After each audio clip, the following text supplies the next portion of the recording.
क्या आपने कभी सोचा है कि आप जो बर्गर खा रहे हैं वो दरअसल धरती का एक उद्धार है? चलो बताती हूँ। एक दोपहर एक लड़का बहुत भूखा था। उसके हाथ में एक बहुत ही बड़ा गर्मा गर्म और स्वादिष्ट बर्गर है। जैसे ही वो बर्गर का पहला बाइट लेता है, सब कुछ रुक जाता है। हवा, हाँ, आवाज, दुनिया। पर सिर्फ इसलिए नहीं कि वक्त गया हो, बल्कि इसलिए क्योंकि वक्त लगता है, लेकिन सिर्फ एक चीज के लिए, उस खाने के लिए जो उसकी प्लेट में रखा है। बर्गर टूटने के बजाय वापस जुड़ने लगता है, जैसे कोई चीज खत्म नहीं हो रही बल्कि अपनी शुरुआत की तरफ लौट रही हो।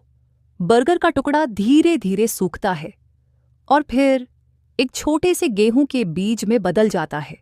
उस बीज को देखकर लड़के को एहसास होता है, इस एक छोटी सी चीज के पीछे 100 दिन की तेज धूप, खेत की गहरी मिट्टी और हजारों गैलन बारिश का पानी छुपा हुआ है।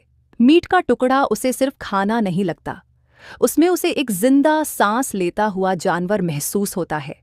और नमक, नमक के हर एक दाने के अंदर करोड़ों साल पहले सूख चुके समुद्रों का इतिहास बसा हुआ है। तब अचानक उस लड़के को एक गहरा एहसास होता है।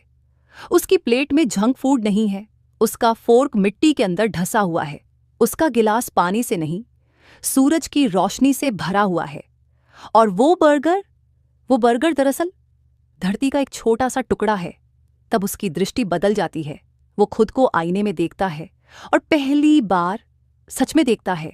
उसका शरीर, उसकी हड्डियां, उसका खून, उसकी आंखें, सब कुछ उसी मिट्टी, उसी धूप और उसी पानी से बना है जो वो अभी खा रहा था।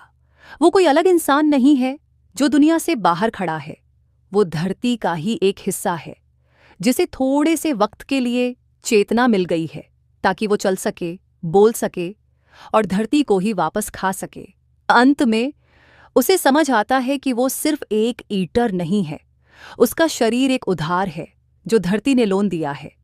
एक दिन वो खुद मिट्टी बन जाएगा और कोई और उसे भी खाना समझकर खा लेगा। हम सब एक ही चक्र का हिस्सा हैं। हम ब्रह्मांड को खा रहे हैं और ब्रह्मांड हमें।